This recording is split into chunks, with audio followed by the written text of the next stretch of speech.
Okay, I'm here with Paul Savill, a road team captain, a driver for UPS Freight. Thank you for taking a few minutes to be with us today. Thank you for having me.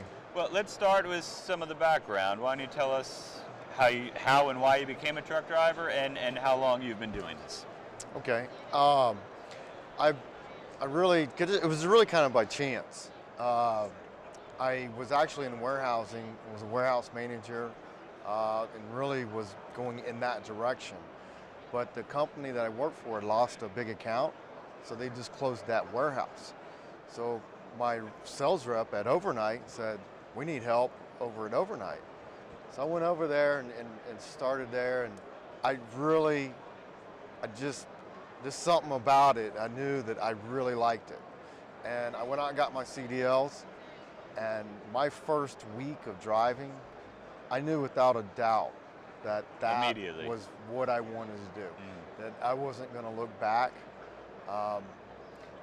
And throughout my just even driving, even soon after that, I just knew that even after my career, even up to this point, I know that I don't even see myself retiring from driving.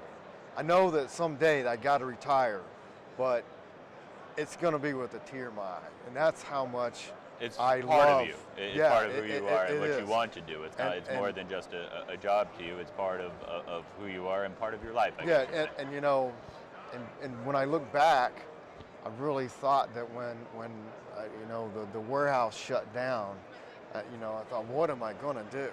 And I just had no idea of the path it was going to lead me to and how much I was going to love this. You reference Overnight. That's Overnight Transportation that was purchased by UPS, and now the longtime LTL that's now UPS Freight. Yes, that's correct. Yes. So how long have you been driving in total? How many miles has that added up to approximately? Well, I don't drive over the road, so I drive local pickup and delivery. I've done that for about 17 years. I've been with the company for 18 years. And so I've got about 500,000 miles in the city. And what some of that local pickup and delivery entails is just I have about maybe 8 to 10 deliveries and probably somewhere around that many pickups every day. They could be to convenience stores, construction sites, hospitals, residential areas, warehouses.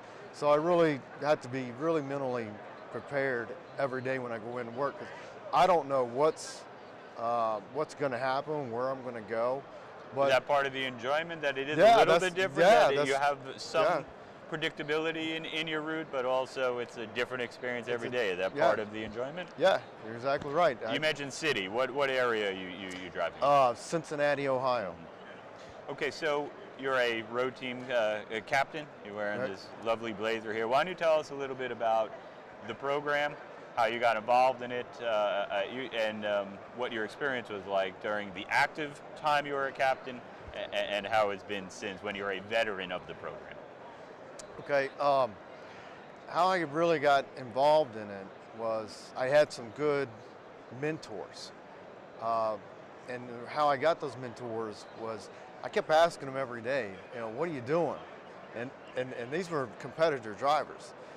And I guess they got tired of me asking them, and they said, you need to go compete in the truck driving championships. I said, well, I can't do that. I'm not good enough. He said, no, it's not about winning, it's about learning. And you can learn about all the safety stuff you're wanting to know. I said, well, I don't know how to do it. Well, they came over to my yard and set up a course and showed me everything to do. And when I told them, hey, okay, you can practice with our equipment. And they said, no, we just came over to help you.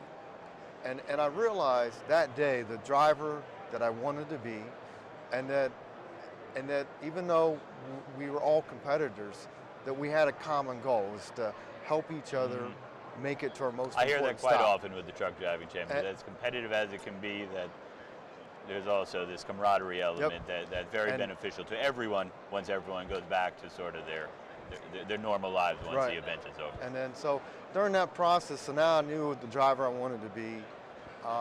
Going out on my route every day, I went under that sign, that the fatality sign on the highways that said total fatalities last year, fatalities so far this year. And every time I went under it, um, the numbers would be more than the previous day. My heart would just sink.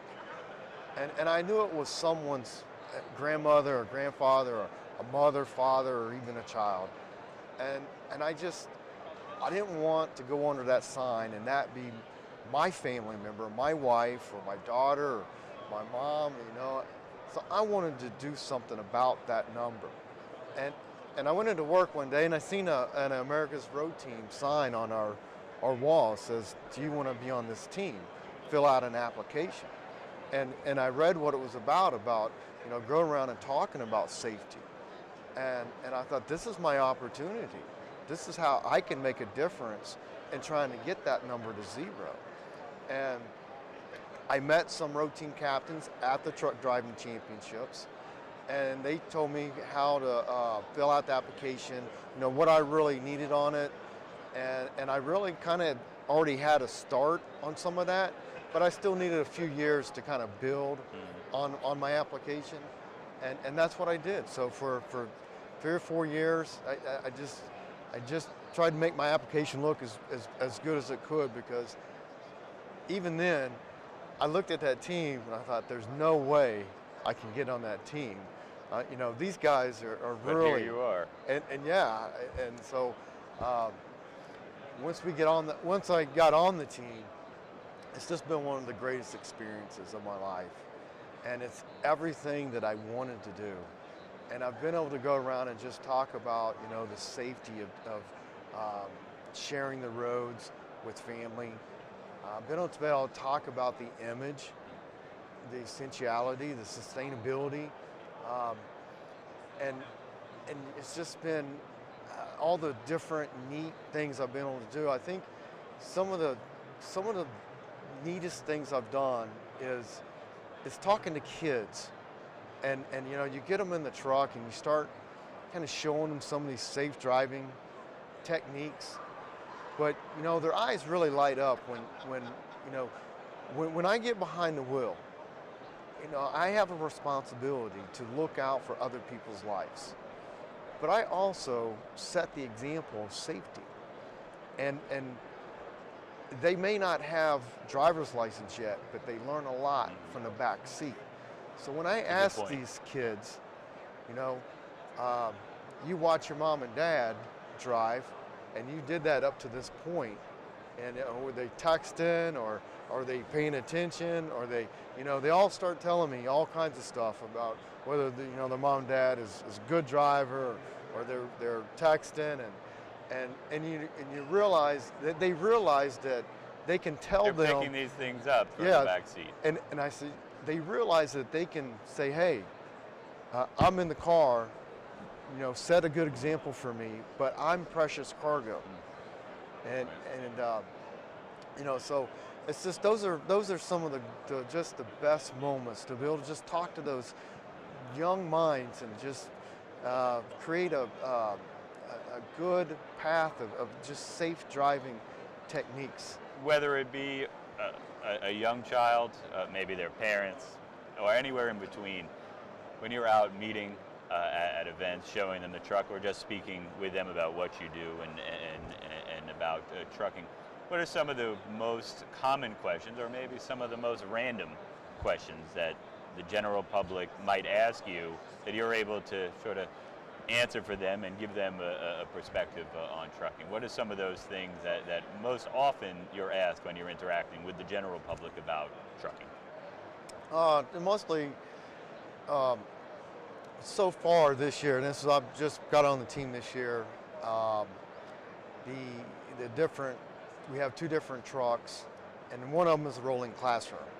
So I go in there. Most of the questions is, what is this? Mm-hmm.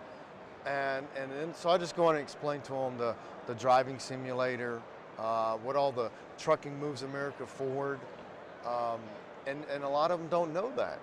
They don't.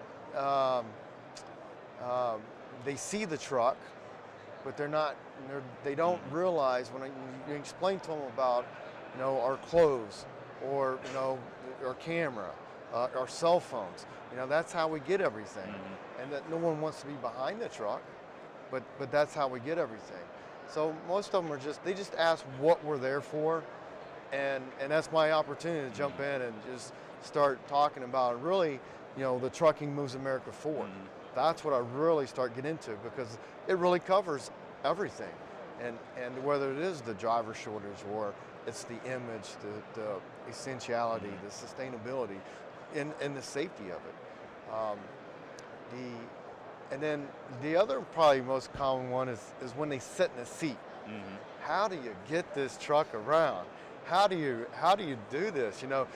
When you've seen it from outside, and That's then one you thing. sit, that's one thing. And then when you sit in the seat, that's a totally another thing, because, and I can relate to that question, because, back to when I first started driving in that first week, I did sit at the end of the driveway, about 10 minutes, looking at my mirrors. Boy, that's a big trailer. But, It doesn't feel so big anymore. but yeah, it doesn't feel so big anymore. So I apologize. I realize you're a current captain. I referenced a minute ago that you had done it once a road team captain, always. I misspoke about that. You're on the current team, so I apologize for that. Truck driver shortage. We know it's there. Projections are increasing how bad it really may be. I guess you play a role in this interaction in the shortage. I'm just wondering if you could share, when you interact with the public, their feedback, if you get a sense from these interactions that you may be inspiring some younger people to consider a career as truck drivers, where maybe they had it before they interacted with you, along with just what other thoughts you may have in terms of ways to find the next generation. You're a young driver, even younger than you. Where are we going to find this next crop of drivers? Those are very good points. And I wished I had the answer to that question, but it is a very difficult time for the industry as far as driver shortage. But I do think we are doing a lot of things to attract drivers to it. But there are still some things I think we could do, and some of them as far as attracting the driver. And some of the guys I'm talking to, it's just customers that I went to, and they've asked me about driving. And I say, hey, we'll go get your CDLs. Well, I got to go to school. I got to save up for it. They're throwing out all these excuses. And then I explained to them that, hey, just call one of these companies. Most of them have programs that they will pay for your schooling for you. Very good point. And you just sign on to drive with them for a year or two, whatever it is. And I've had some customers do that. And I check, I'll keep in contact with them to make sure, ask them how they're doing it, how they're liking it. And most of it, every time they've texted me back or they call me and say, this is the best decision I ever made. So we need to clone you and put you out there at every job fair and everywhere. That's the answer. And I don't figured know it out today. And I don't know if that is something that's really out there, but I do find that's an excuse. I'm saving up for school, and they don't realize that there's a lot of programs out there that will pay for it. That's an area that will probably grow as fleets search for additional ways to find new drivers, and then also to keep them. Some of this buying into the training, assisting with the training, and probably continued training as they stay on with the fleet. Hopefully, it's probably an area that's going to grow. I would imagine. And some of the other things is that when we get the drivers on, is just retaining them, and it's just if a driver's coming to you and asking you to go to his son's baseball game or his daughter's dance recital, or maybe even simply to go out with his wife, or if it's a lady, to go out with her husband. If you're making that significant other happy at home, then you're going to have a happy driver at work. And I think it affects the whole family. It affects the whole family. If you come home day after day and your kid's sitting on the porch because you're sad because you didn't come to his ball game, that has an effect. So it's important to move the freight, but it's also important to remember that driver has a family. And so, you know, again, there's a lot of things that this industry is doing and moving in that direction to. It's a process. Yeah, it is, and they're doing a lot of great things too. Absolutely. Okay, I want to transition a little bit away from the road team and some of what we talked about. Paul and I were in Ohio in July at an event involving his company, UPS and Bendix. We were able to test out some safety technologies together. I'm going to admit, the night before, I was sort of freaked out that I'm going to be driving with a road team member and another long-time UPS driver. I'm saying, I am supposed to get in the truck without a CDL on this racetrack, and I'm supposed to do all this. It was a fascinating day. It was truly one of the most memorable days I've had in the almost 15 years I've been at Transport Topics. So it's one of the reasons I wanted to talk to you today so we could share a little bit about that. Now, it timed with an announcement from UPS where they made the collision mitigation technology standard on the Class A trackers moving forward. So there was a tie-in. We tested more than that. We tested some of the braking, some of the rollover, the collision mitigation. I loved it. Once I got in and I got up the courage, I had a great time with it. You, on the other hand, I was stunned that you were a little hesitant, even more than I was, to get in there and they said, go, and step on it and turn and do these risky maneuvers, I guess, in a very controlled setting. Right. But to do this, to test it out, and you had to convince yourself to do it. So I wonder if you could share with the audience a little bit about the day we spent together and the process you went through in your mind about convincing yourself to do it. Yeah, and I remember that day, and I remember you in the truck, and I remember hearing you commenting, and you know, it was perfect because I was reluctant about doing some of the things that they were saying, hey, go and do. We had the instructor do it first. Yes. But and very detailed instructions in a very controlled environment. There were a lot of safety measures in place, but we had to be a little risky to test the technologies out. Exactly. So it really went against everything that I've trained and my driving methods. And so that's where I was reluctant at, is that and I mentioned that the guy, the instructor said, you can go faster. And I remember one of my comments was, this is very unnatural to me. And I remember you making a comment about that. And you know, I tried going as fast as I could, but I just wasn't going to go as fast as that instructor. But even then, I was still able to test out these safety features. The vehicle stability system, that was one where we just made a hard U-turn kind of, and the brakes, the active braking would come on and selectively activate certain brakes to prevent a rollover. Right. So I didn't do it as fast as that instructor, but I made some of them come on. And watching it from when you weren't in the vehicle to watch it from the sidelines, you really got a sense as to preventing the rollover. Right. It was a very different experience being inside the vehicle where you could sort of feel it, but then to witness how dramatic the rollover could have been without the additional set of safety wheels to prevent it from going over, really opened my eyes.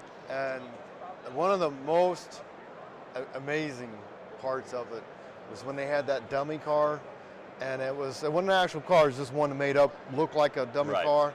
And we drove up behind it, I think maybe 35 miles an hour. I think it was actually 38. I went back and checked, but between 35 and 40, we're going and phasing what looks like a car. Go ahead. And they said, just keep your foot on the gas and don't let up. And we're doing that. And, I still wanted to hit the brake, but I didn't. And then the truck, the radar saw the car, and then that active braking pushed the brakes for you. And it stopped about 3 or 4 feet before this dummy car.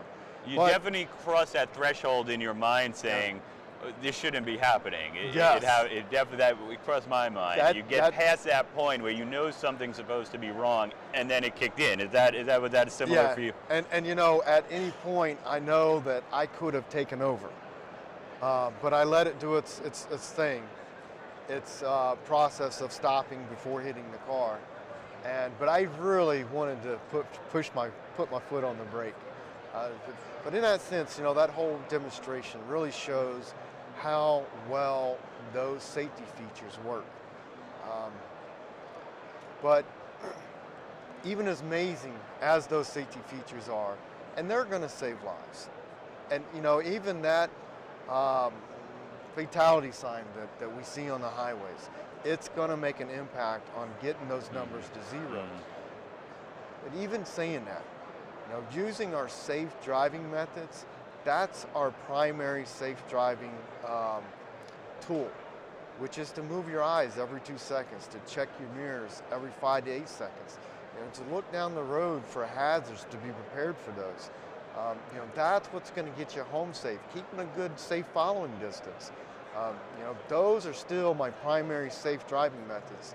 And you know, a good way to describe those safety features is it's like a paratrooper with a reserve parachute, that I'm still going to do my normal daily routine, use my safe driving methods, and now I just have another layer of safety. But I'm not going to make any decisions based on those safety features. For example, if there's inclement weather, I'm going to reduce my speed and increase my following distance. That's the two best things I can do. I'm not going to be able to drive faster because I have these safety features on my vehicle. One of the takeaways I remember from that day was a feeling that it had confirmed all of the safe training and background, all of that, to actually be risky and let that technology kick in. It's not about if it's kicked in, it's sort of too late. I remember that one of the takeaways as we talked at dinner that evening and digested what we had witnessed and experienced that day. That's all that safety, as you just said, is great, but it really confirmed in your mind everything that you had done leading up to testing these things out. Yeah, exactly. And I remember the unnatural feeling of it, and I remember that now you mentioned that when I was going around, it's hard for me to forget that you know, this confirms all of my training and all of my safe driving methods, and that, you know, that's what's going to get me home safe. And go ahead. And you know, so that was one of the things that really stuck out to me, is that, you know, it just really does confirm all the training that all the companies do to train their drivers, and why we should, you know, train and retrain and stay up to date on our training. Just because you get trained once, the technology changes so fast. Yeah. It's changing every year in this exhibit hall. It's so dramatic. Yes. What 12-month period, how much it could change. One other thing involved that I took away, and UPS is not alone in this, but we hear a lot about you know, ROI on a lot of the safety equipment and all that, but there are business decisions to be made. But UPS, and you're a part of among an elite group of drivers, I guess we could say, that are asked to test this stuff out in the settings, such as an example that we just did, to get feedback from the drivers before there is any investment. To say, we want to know how the drivers feel about this technology, how they understand it, how it can be implemented through the fleet, how you then can take it and say, yeah, we like it, and we know it takes some getting used to, but this is going to work for you. It's going to make everybody safer. It was interesting to interact with you about the way that the company reaches out to the drivers to say, we need your input at the ground level to make sure we're doing the right thing. I just wonder if you could expand just a little bit on that process. I know it's not the first and only time you've been involved in testing safety technologies. You know, it's some of those, we really do a good job with our safety committees and our involvement in those. We really do talk to a lot of the drivers and get their input. And I would say probably one of the safety, on these safety features, we do have these tractors in the system now. And one of the things that I have went around and talked to a lot of the drivers about is hey, you got this new truck with these safety features. Did you get training on it? And now there's about half the drivers say, yeah, I got training on it. I know what they are, I know what they do. The other half said, no. I kind of started going out and this truck's stopping and I'm not sure what it's doing. So, you know, that's, in finding out some of that stuff, you can go back to the managers and say, hey, we need to make sure that we're talking to the drivers and explaining to them what these new safety features are, and make sure we're staying current. It's an ongoing training. This is an ongoing process that includes drivers, it includes safety managers, it includes top executives making the investments and the decisions. Exactly. There's definitely very much a communication loop that has to go on. Yes, and it has to constantly go on. You can't just say it one time and in one meeting. It's got to make one investment. That this is a constant process. Absolutely. Okay, Paul, I appreciate you taking this time and sharing that story, especially about July. And congratulations on everything you're doing with the road team. And thank you for joining us on Live on Web today. Thank you, Neil. Appreciate it.